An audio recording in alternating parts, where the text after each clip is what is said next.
Real process to learn the art of acting. अभिनय कला का सहज मार्ग, lecture series on acting by Lalit Singh पोखरिया।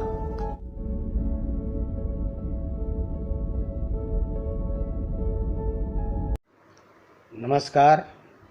अभिनय कला के सहज मार्ग पर आज 47वें पड़ाव में आप सभी सहयात्रियों का हार्दिक स्वागत और अभिवादन। आज हम अपने अभ्यास में संवाद को शामिल करने जा रहे हैं, लेकिन हम आगे बढ़ें इससे पहले पिछले 2-3 दिनों में हमने जो भी किया उस पर एक नज़र फिर से डाल ली जाए।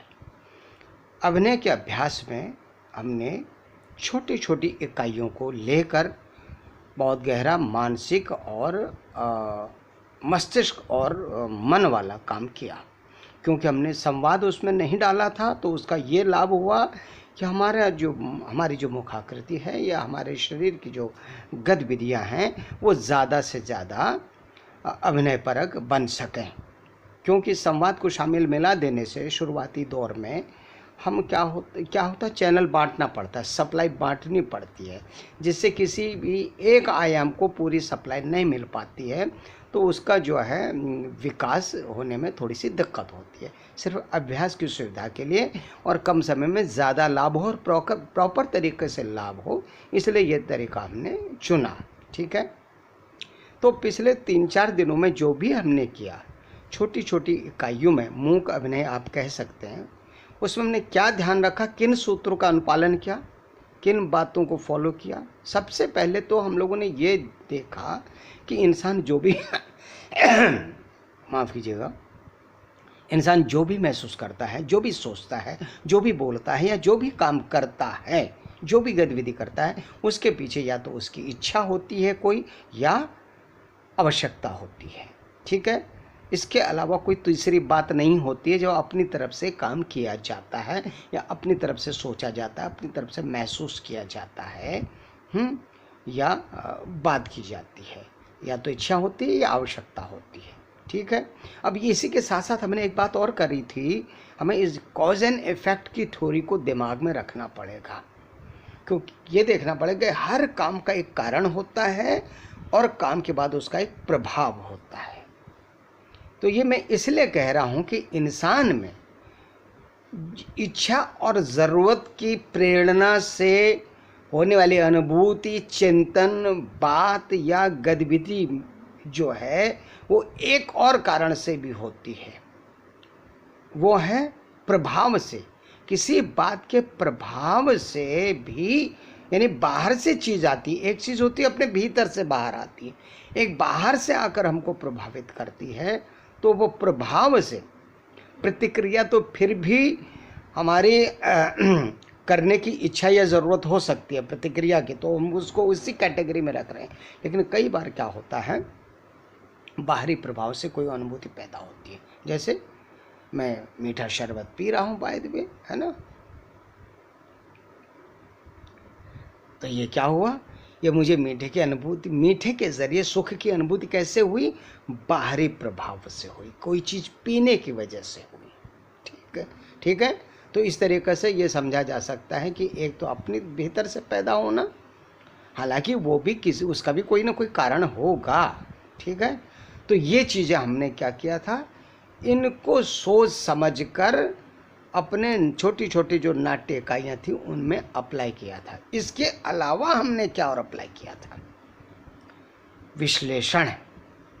एक तो उस नाट्यांश का विश्लेषण जिसको हमें परफॉर्म करना है कि उसका कथ्य क्या है, मुख्य विचार क्या है, कौन से देश काल का है, क्या परिस्थितियां हैं। दूसरा, जो उस देश काल और परिस्थिति में उस कथ्य को दर्शकों तक पहुंचाने के लिए पात्र है, उस पात्र का विश्लेषण क्या है। तो उसके कितने विश्लेषण हैं, एक तो भौतिक यानी शारीरिक स्तर पर, दूसरा सामाजिक स्तर पर, तीसरा मनोवैज्ञानिक स्तर पर। ठीक है ना, तो इस 3 प्रकार के विश्लेषणों में भी अलग अलग बातें हैं। भौतिक स्तर पर क्या है, उसका जेंडर है, उसकी आयु है, शारीरिक दशा है। सामाजिक स्तर पर फिर वही देश काल बात आ सकती है, उसकी धार्मिक सांस्कृतिक पृष्ठभूमि आ सकती है, उसका व्यवसाय आ सकता है, उसकी आर्थिक स्थिति आ सकती है, उसका शैक्षिक स्तर आ सकता है, और इसके अलावा सामाजिक प्रतिष्ठा आ सकती है। तो इन बातों पर भी चिंतन होगा। तीसरा जो मनोवैज्ञानिक विश्लेषण है वो क्या है, उस व्यक्ति का गुण क्या है, अवगुण क्या है, स्वभाव क्या है, और पर्टिकुलर इसमें जो गतिविधि चल रही है उसमें मुख्य उसका जो मूड है, मुख्य मनोदशा क्या। हालांकि मनोदशा भी क्षण दर क्षण बदलती है, लेकिन कंटेंट कथ्य के हिसाब से एक बात का मूड भी बन जाता है और वातावरण के हिसाब से भी बन जाता है। तो उसका भी हमें ध्यान रखना है। और क्या ध्यान रखना होता है, अगर उस पात्र के साथ कोई दूसरा पात्र आता है, बातचीत में शामिल होता है, गतिविधि में शामिल होता है, तो उस पात्र के साथ उसकी मनोवैज्ञानिक जो रिलेशनशिप है, अंतर संबंध, वो क्या है, अच्छा है, बुरा है, न्यूट्रल है, किस प्रकार का, कौन सा भाव दोनों के बीच में है। ठीक है ना। इन सारी बातों पर चिंतन मनन करके जो है हम उस पात्र की चीज़ों को तय करते हैं। इसको थोड़ा सा टेक्निकली और सूत्रवत समझाने के लिए भी लोग एक दूसरा भी तरीका अपनाते हैं, जो मैनेजमेंट में भी पढ़ाया जाता है, जिसको बोला जाता है 5 Ws एंड 1 H। 5 Ws में मैं कौन हूँ, हु आई एम, मतलब जो भी पात्र है, आई एम नहीं, जो पात्र है। वेयर आई एम, अगर अभी हम अपनी ही बात करें, व्हेन आई एम स्थान और काल। वेयर बने स्थान और व्हेन क्या हो गया, समय काल। ठीक है ना, ठीक है। और मैं क्या कर रहा हूँ, क्या सोच रहा हूँ, क्या बोल रहा हूँ, या क्या महसूस कर रहा हूँ। ठीक, यानी व्हाट। फिर आता है व्हाई, मैं क्यों महसूस कर रहा हूँ, क्यों सोच रहा हूँ, क्यों बोल रहा हूँ, या क्यों कर रहा हूँ। ठीक, तो इस तरीके से ये सारी चीज़ों का विश्लेषण हो जाएगा। कैसे हो जाएगा, चरित्र चित्रण के आधार पर ये सारी चीज़ें पता चलेंगी। तो ये सब सारी चीज़ों का ज़रा सा तार्किक विश्लेषण कर लिया जाएगा, जब उसको अनुभूति में ढाला जाएगा, तब क्या होगा, हाउ, कैसे, ये 5 चीज़ें 5 Ws तय करेंगे 1 H को, कि ये अब कैसे हो। मतलब कैसे का मतलब कैसे महसूस किया जाए, कैसे सोचा जाए, कैसे बात किया जाए, कैसे क्या किया जाए, क्रिया किया जाए, काम किया जाए। जो आपने पिछले 2-3 दिनों में हो रहे अभ्यासों का जब हम बात कर रहे थे, तो यही सारी चीज़ें तो हो रही थी, केवल उसमें बात नहीं शामिल थी, बस इतनी बात थी। अब हम आज से क्या करना है, हमको संवाद भी शामिल करना है, लेकिन ये भी छोटी छोटी इकाइयों में ही होगा। और कोशिश करेंगे एक ही जो है सेंटेंस को अलग अलग भावों में और अलग अलग भावों के भी अलग अलग स्तर में अभिव्यक्त करने का प्रयास किया जाए। ऐसा क्यों किया जाए, क्योंकि एक ही में जब बहुत गहराई और व्यापकता से हम चले जाते हैं, उस पर उसका अध्ययन या विश्लेषण करते हैं, अनुभव करते हैं, तो हमारे आगे के रास्ते साफ हो जाते हैं, हमारा नज़रिया खुल जाता है, हमारे मन मस्तिष्क की ट्यूनिंग हो जाती है, हमारे वाणी और शारीरिक गतिविधियों की जो अभिनय परखता है, मन और मस्तिष्क से अनुभूति और विचार से जो ट्यूनिंग है, अंतरंगता है, समन्वय है, उसमें मजबूती आ जाती है। ठीक है ना। और ये प्रेरणा हम किन से लग सकते हैं, हम संगीतकारों से ये प्रेरणा ले सकते हैं। उनको नमन करने का मन करता है, कितना धैर्य और एकाग्रता उनमें होती है, महीनों वो एक सुर पकड़ लेते हैं। और हम जो तमाम सारे जो हम लोग रंगकर्मी होते हैं, उतावलेपन में कि हमें डायलॉग का मिलेगा, हमें डायलॉग का मिलेगा, हमें डायलॉग का मिलेगा, और पन्ने पलटते हैं, अरे इस नाटक की रीडिंग हो रही, हमें कौन सा वाला मिलेगा, किसमें ज़्यादा डायलॉग है। ऐसी मनोवृत्ति रहे, सब में नहीं रहती होगी, लेकिन ऐसी रहती है। लेकिन जो संगीत का साधक होता है, वो जो विद्यार्थी होता है, उसको पता है कि आग का दरिया है और डूब कर जाना है, गहरे गोते लगाने हैं। तो उसका गुरु उन्हें क्या कहता है, बेटा सा गाओ, महीनों तुम स को साधो, स में उतर जाओ, उसकी तरंगों से साक्षात्कार करो, उसकी वाइब्रेशन से साक्षात्कार करो, है ना, उसकी प्रकृति से, उसके स्वभाव से साक्षात्कार करो। ठीक है। और तब फिर आगे बढ़ो। अब ये हो सकता है पूरी स्वरलिपि को ही वो महीनों पर चलाया जाए, चलाएं, उसका अभ्यास करें, लेकिन उनको गीत बनाने की जल्दी नहीं होती है, उसकी बंदिश करने की जल्दी नहीं होती है। वो छटपटाते नहीं हैं जैसे हम लोग छटपटाते हैं कि अच्छा अब एक्टिंग एक्सरसाइज हो रही है, अब रोल कब मिलेगा, अब नाटक कब होगा, अब नाटक कब होगा, अब कौन सा रोल मिलेगा। अरे अब हम कहें मान लिया ये वाला नाटक चुन रहे हैं, अरे सर इसमें तो 5 ही लोग हैं, हम लोग तो 15 हैं, कैसे डायलॉग मिलेगा। इस तरह की बात है, ये अधीरता वो अधीरता। दरअसल दिक्कत क्या है, मैं रंगकर्मी हूँ, मैं जानता हूँ ना, हम लोग पा लेने के लिए काम करते हैं, सीखना चाहते हैं, और हमसे इतर दूसरे विधाएं वाले जान लेने के लिए सीखना चाहते हैं कि उनको जानना है, उसमें आत्मसात करना है, फिर तो पाना तो होगा ही होगा बाद में। लेकिन हम लोगों को ये नहीं लगता। क्यों नहीं लगता मालूम है? कि हम लोग समझते हैं एक्टिंग जन्मजात प्रतिभा है। तो भैया गायन भी जन्मजात प्रतिभा हो सकती है, क्योंकि हो सकता है सब में ना हो, लेकिन जिसमें प्रतिभा है वो भी वैसे ही सीखता है जैसे मैं बता रहा हूँ, प्रतिभा होने के बावजूद, है ना। तो जन्मजात प्रतिभा हो देने से भर से थोड़ी काम चलेगा, उस प्रतिभा को कला में बदलना है, सृजना में बदलना है, तब जीवन लगाना पड़ता है। तो जिस दिन, और ये कब संभव होगा, जब हम उस जानेंगे, उस प्रतिभा से साक्षात्कार करेंगे, उससे आत्मसात करेंगे, तब हमारे भीतर धैर्य और एकाग्रता आएगी। और इस धैर्य और एकाग्रता को विकसित करने के लिए हम क्या करते हैं, एक ही चीज को चुनकर उसके भांति भांति के वेरिएशंस पर काम करते हैं, एग्जॉस्ट करते हैं उसको।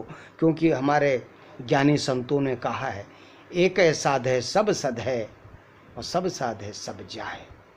थोड़ा थोड़ा इसको भी पकड़ लो, थोड़ा बहुत उसको भी पकड़, थोड़ा उसको भी पकड़ लो। वो कहते हैं ना, jack of all master of none.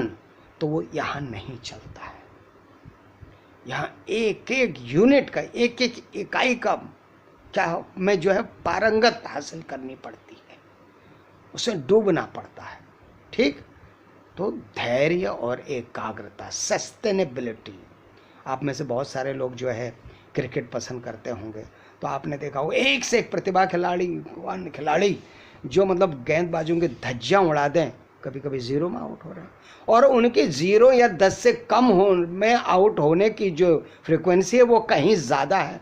और कभी कभी वो ऐसा कमाल कर जाते हैं कि लोगों को चमत्कार हो गया, धरती पर देवता उतर आया है क्रिकेट का, ऐसा लगने लगता है ना। लेकिन इतनी वो ऐसा कैसे कर पाता? जब अकूत प्रतिभा होती है तब कर पाता है ना।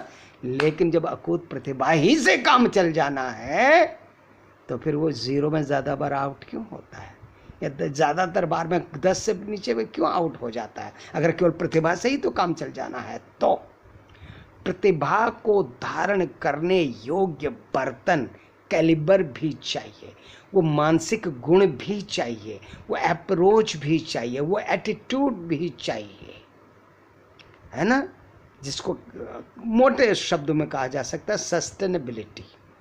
वो आ जाने के बाद आपकी प्रतिभा जो है आपके असफल होने की संभावनाओं को कम करती चली जाती है। कब? जब प्रतिभा को ट्रेनिंग मिलती है, जब प्रतिभा का निरंतर निखार किया जाता है, उसको कला में या सिद्ध हस्तता में बदला जाता है, तब काम होता है। ठीक है ना। तो अब इसी विशेषता को हासिल करने के लिए आज से हम अब संवाद की ओर बढ़ रहे हैं, और आज हमने संवाद चुना है। अक्सर हम संवाद चुनते यही हैं, सरल से सरलतम। तो हमने चुना है, 1 गिलास पानी दे दो। ठीक है, अब आप इस पे सोचिए, 1 गिलास पानी दे दो। 5 शब्द हैं, और 2 शब्द तो इसमें एक एक अक्षर के ही हैं, दे और दो। इस पर जो है काम करना है, ठीक उसी संगीतकार की तरह वो सा को कभी नीचे स्केल पर, कभी ऊपर स्केल पर, कभी मुर्कियों के साथ, कभी कैसे, कभी लंबे आलाप के साथ, कभी छोटे में, कभी टुकड़ों टुकड़ों में, क्या क्या करता है ना। तो उस तरीके से हमको ये करना है। यहीं पर मैं एक और उदाहरण दे देता हूँ। भले ही आज मैं आपको केवल मानसिक रूप से तैयार करने की बात कर सकूं, ताकि उसके आधार पर आप अपनी तरफ से भी चिंतन कर लें कल की क्लास तक आने। हालांकि मैं लाइव नहीं आ रहा हूं, लेकिन आप अपने स्तर पर करिए। मैं लाइव आने में थोड़ा सा दिक्कत इसलिए महसूस कर रहा हूं कि उसमें फिर प्रश्न आने लगेंगे, तो जिस एक पर्टिकुलर चैनल में मैं कंटेंट को ला रहा हूं उसमें व्यवधान आएगा और देशांतर हो सकता है। ये लाइव आने का काम हम बहुत बाद में करेंगे, ठीक है ना, जब उसमें ज़रा सा कंटेंटफुल बातचीत हो सके, आदान प्रदान हो सके। प्रश्नोत्तरी तब भी नहीं होगी, आदान प्रदान ही होगा, क्योंकि ऐसा ज़रूरी नहीं कि आपका जो प्रश्न हो उसका उत्तर मैं दे ही सकूं, ठीक है ना। तो आदान प्रदान होगा, विमर्श हो सकता है, ठीक। तो आज हमने आपको इस सेंटेंस दिया, लेकिन इससे पहले मैं जो धैर्य और एकाग्रता की आपसे बात कर रहा हूँ, और ये बात कर रहा हूँ कि छोटी यूनिट में एक ही चीज़ को अलग अलग आयामों के स्तर पर तैयार करने, अलग अलग आयामों में उसके गहराई में उतरने और उसके विस्तार में अपनी कल्पनाशीलता और चिंतन के डैनों को, पंखों को फैलाने का काम करना। तो इसके लिए हम कहाँ से प्रेरणा ले सकते हैं? हम जो एक्टर जो बड़े उतावले होते हैं, रिहर्सल शुरू हुई नहीं कि नाटक कब होगा ये पूछने लगते हैं, और नाटक हाथ में आया नहीं कि किस रोल में ज़्यादा डायलॉग हैं उसके लिए पन्ने पलटने लगते हैं। तो ये उतावलापन बहुत आत्मघाती तो है ही है, मतलब नकारात्मक है, मूर्खतापूर्ण है।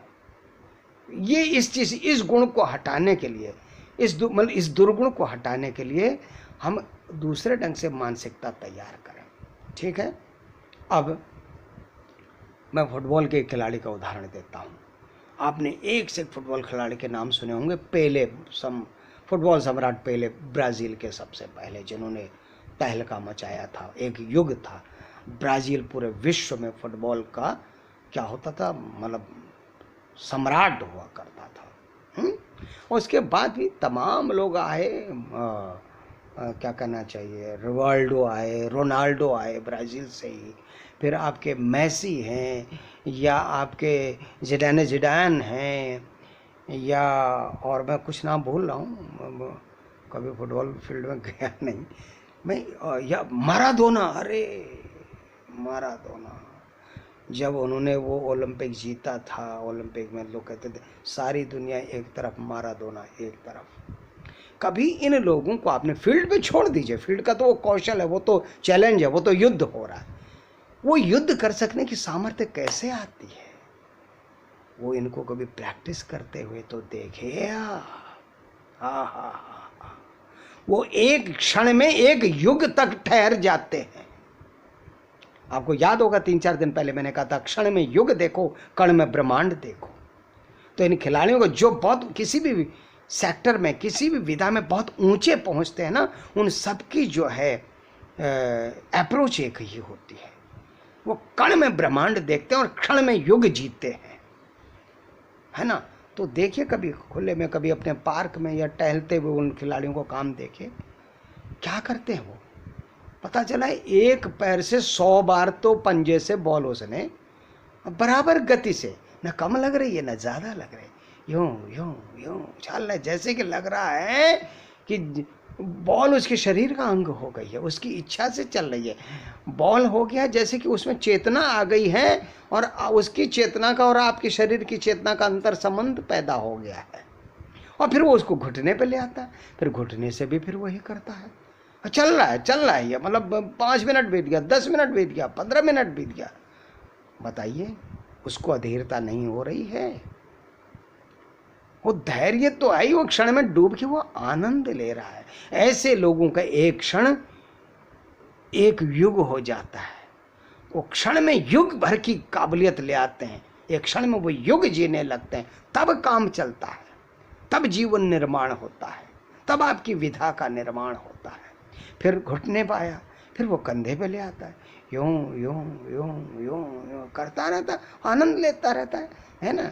जैसे कि जो है हवा से जो है पत्ते हिल रहे हैं, मौज आ रही है, बेल लहरा रही है, फिर वो इस कंधे पे ले आता है, फिर यूँ करता है, इससे इधर, इससे इधर, फिर इससे इधर, फिर यूँ करके, फिर यूँ करके, फिर यूँ करके, घंटों भाई साहब क्या किया, क्या करता है वो, ये करके क्या करता है वो।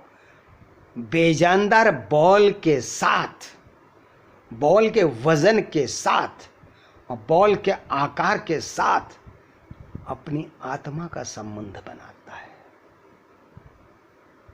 ठीक है ना। वो उनको साधता है, तो क्या होता है, उसके मन की इच्छा से जो उसकी मांसपेशियों और रगों में और नर्वस सिस्टम में जो हरकत होती है, उस हरकत से वो बॉल पर जो प्रभाव देना चाहता है, बॉल के वजन में, बॉल के आकार में और बॉल पर अप्लाई होने वाले फोर्स में आपस में ऐसा समन्वय पैदा हो जाता है कि मन की इच्छा के हिसाब से वो बॉल इंच इंच व्यवहार करती है। उसको उसमें उतना ही, आपने देखा होगा चलते चलते फील्ड में खूब जोर की उन्होंने खिट मारी और आगे खिलाड़ी ने रोक दी तो इनके पास आई, फिर वो ड्रिबलिंग कर रहे हैं, उसी में हिट मार रहे हैं, फिर ड्रिबलिंग कर रहे हैं, फिर नचा दे रहे हैं। क्या हो रहा है, लग रहा बॉल उनकी इच्छा से काम कर रही है। वो बॉल बेजानदार चीज नहीं रह गई, वो टेम्ड एनिमल हो गई है या उनके टेम्ड फ्रेंड हो गई है, ऐसा लगने लगता है। यानी कि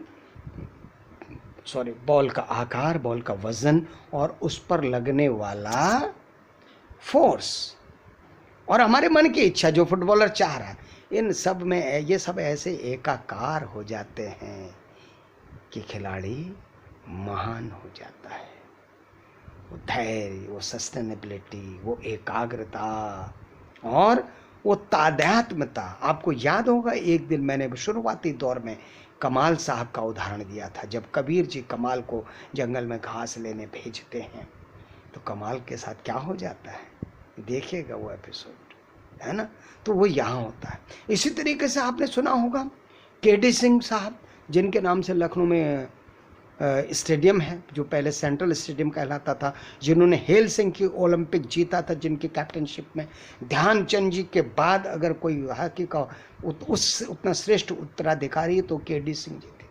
वो बाराबंकी में रहते थे, लखनऊ केकेसी या केकेवी में पढ़ते थे, बाराबंकी से स्टिक के साथ, बॉल के साथ ड्रिबलिंग करते हुए आते थे लखनऊ तक। वारे धैर्य, पूजनीय धैर्य।